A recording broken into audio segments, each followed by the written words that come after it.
Hi అండి. అందరికీ నమస్కారం. Welcome to my YouTube channel. ఈ వీడియోలో పెన్షనర్లకి అతి ముఖ్యమైన సమాచారం అండి. సో, ఆ వివరాలేంటో ఈ వీడియోలో తెలుసుకుందాం. వీడియోనైతే ఎక్కడ గాని స్కిప్ చేయకుండా ఎండ్ వరకు చూసినట్లయితే ఇన్ఫర్మేషన్ అనేది పూర్తిగా అర్థమవుతుంది. అలాగే వీడియో నచ్చినట్లయితే ఒక లైక్ చేయండి. ఇంకా మన ఛానల్‌ని కొత్తగా చూస్తూ సబ్స్క్రైబ్ అవ్వనట్లయితే మన ఛానల్‌ని సబ్స్క్రైబ్ చేసుకోవడం ద్వారా నేను చేసే లేటెస్ట్ అప్డేట్ న్యూస్ ప్రతి ఒక్కటి కూడా ముందుగా మీరైతే పొందగలుగుతారు. ఇక ఆలస్యం చేయకుండా మనం వివరాల్లోకైతే వెళ్ళిపోదాం. ఒక పెన్షనర్ తదనంతరం అంటే అతని తర్వాత లేదా ఆమె పెన్షనర్ కావచ్చు, లేడీ కావచ్చు, జెంట్స్ కావచ్చు. సో, తర్వాత పెన్షన్‌ని తన కుటుంబంలో ఎవరికి ఇవ్వవచ్చు అని కేవలం తెలియని వారి కోసమైతే ఈ వీడియోని చేయడం జరిగిందండి. సో, పెన్షనర్ తదనంతరం ఎవరికి ఇవ్వచ్చు అనే వివరాలైతే తెలుసుకుందాం. సో, కొన్ని పెన్షనర్స్ రూల్స్ విషయానికి వచ్చినట్లయితే, పెన్షనర్ ఒకవేళ మరణించినట్లయితే అతని కుటుంబానికి ఆ పెన్షన్ లభిస్తుంది. అయితే కుటుంబంలో ఎవరికి పెన్షన్ లభిస్తుంది అన్న విషయంలో ఒక స్పష్టత కోసమైతే ఈ వీడియో చేయడం జరిగిందండి. సో, దానికోసం కొన్ని నిబంధనలైతే ఉన్నాయి. సో, నిబంధనలు ఉన్నాయి. పెన్షనర్ మరణించిన భార్యకు వస్తుందా? లేక కుమారుడికి, లేక కుమార్తెకా, లేక ఎవరికి వస్తుంది? రూల్స్ ఏం చెప్తున్నాయి అన్న విషయాన్ని ఒకసారి మనం పరిశీలిద్దాం ఇప్పుడు. సో, భార్యకు పెన్షన్ లభిస్తుందండి. సో, మృతుడి భార్యకు పెన్షనర్ గనక మృతి చెందినట్లయితే ఫస్ట్ ప్రియారిటీ భార్యకైతే లభిస్తుంది. సో, రెండవది 25 ఏళ్ల లోపు వయసు కలిగిన పెళ్లి కాని కుమారుడు లేదా పెళ్ళైన లేక విధవ లేక డివోర్స్డ్ అమ్మాయి ఆ తండ్రిపై ఆధారపడి ఉంటే ఆమెకు లభిస్తుంది. సో, భార్యకైతే లభిస్తుంది డిఫాల్ట్‌గా. లేదంటే 25 సంవత్సరాల వయసు కలిగిన పెళ్లి కాని కుమారుడు అంటే ఇంకా పెళ్లి కాని అబ్బాయి లేదా పెళ్లి అయ్యి లేక డివోర్స్డ్‌గా ఉండి ఈ ఆ తండ్రిపైనే ఆధారపడి ఉన్న అమ్మాయి. సో, తండ్రి పైన ఆధారపడిందనైతే ప్రూఫ్ చూపించగలిగితే ఆ అమ్మాయికైనా కూడా పెన్షన్ లభిస్తుందండి. సో, ఇక సంపాదించలేని వికలాంగుల బిడ్డలకు కూడా వర్తిస్తుంది. సో, ఆ పెన్షనర్ యొక్క పిల్లలు సంపాదించలేక అంగవైకల్యం కనుక ఉండినట్లయితే సో, అతనికి కూడా వర్తిస్తుంది. వయసు, వివాహం షరతులు ఇటువంటివి అయితే అంగవైకల్యం దృష్ట్యా వర్తించవండి. సో, అవేవి లేకుండా ఫిజికల్లీ హ్యాండిక్యాప్డ్ ఉంటే చిల్డ్రన్ వయసుతో కానీ, వివాహంతో కానీ ఏం సంబంధం లేకుండా డిఫాల్ట్‌గా అతనికి కూడా లభిస్తుంది.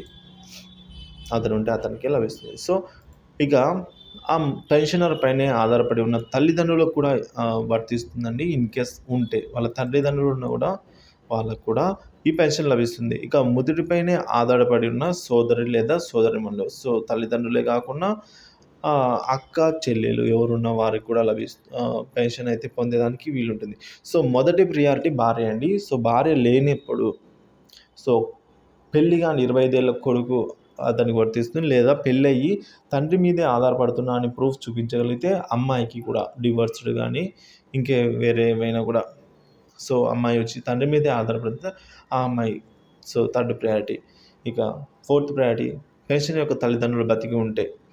ఇక ఫిఫ్త్ ప్రయారిటీ పెన్షనర్ యొక్క అక్క, చెల్లెళ్ళు ఎవరైనా ఉంటే వాళ్ళు కూడా పెన్షన్ తీసుకోవచ్చు. పెన్షన్ ఎంతకాలం వస్తుంది అన్న వివరాలు అయితే ఇప్పుడు తెలుసుకుందాం. సో, పెన్షనర్ సంబంధించి ఎవరికి వస్తాయి అనేది వివరాలైతే క్లారిటీ వచ్చిందైతే అనుకుంటున్నాను. ఇక ఎంతకాలం ఇస్తారు? సో, ఈ పెన్షన్‌ని ఎంతకాలం వరకు? సో, మృతుడి భార్యకైతే శాశ్వతంగా జీవితాంతం ఇస్తారండి. ఆమె బ్రతికున్నంత వరకు ఇస్తారు. అదే పెళ్లి కాని 25 ఏళ్ల కుమారుడు లేదా కుమార్తె తండ్రి మీద ఆధారపడి ఉంటే డివోర్స్డ్ కానీ అలా. సో, వారికి సంపాదన వచ్చే వరకు లేదా మరణించేంత వరకు కూడా వారికి కూడా అయితే అంటే వారు వేరే ఏ సంపాదన లేకుండా ఉన్నంత వరకు అయితే ఇస్తారు. లేదా వారు మరణించినంత వరకైనా ఇస్తారు. ఇక వికలాంగ బిడ్డలకు కూడా మరణించే వరకైతే ఇస్తారండి ఈ పెన్షన్‌ను. అలాగే మృతుడిపై ఆధారపడి ఉండే తల్లిదండ్రులకు కూడా వారు జీవితాంతం అయితే వారు ఉన్నంత వరకు ఇస్తారు. అదే కూతురు విషయంలో రూల్స్ అయితే పెన్షన్ ఇలా ఉన్నాయి. సో, పెన్షన్ విషయంలో పెళ్ళైన కుమార్తెకు వర్తిస్తుందా అనే అంశంపై చాలా సందేహాలు వస్తున్నాయి. పెళ్ళైన కుమార్తె తండ్రి పెన్షన్‌ను క్లెయిమ్ చేసుకోగలదా? లేదా? అన్న వివరాలు చూసుకున్నట్లయితే, ఆ పెన్షన్ వ్యవధి కాలం ఎంత ఉంటుంది అన్న వివరాలు చూసుకున్నట్లయితే, రూల్స్ ప్రకారం కుమార్తెకు పెళ్ళైనంత వరకు పెన్షన్ పొందవచ్చు.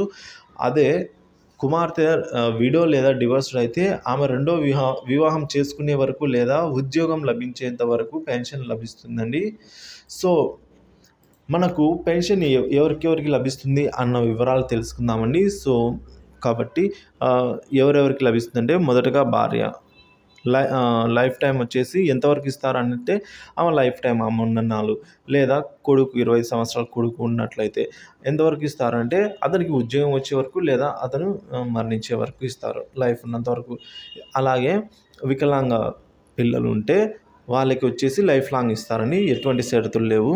ఇక కుమార్తె ఉంటే ఆమె విడో అయింటే రెండో పెళ్లి చేసుకునే వరకు లేదా ఆమె గనుక ఏదైనా ఉద్యోగం చేసుకునే వరకు.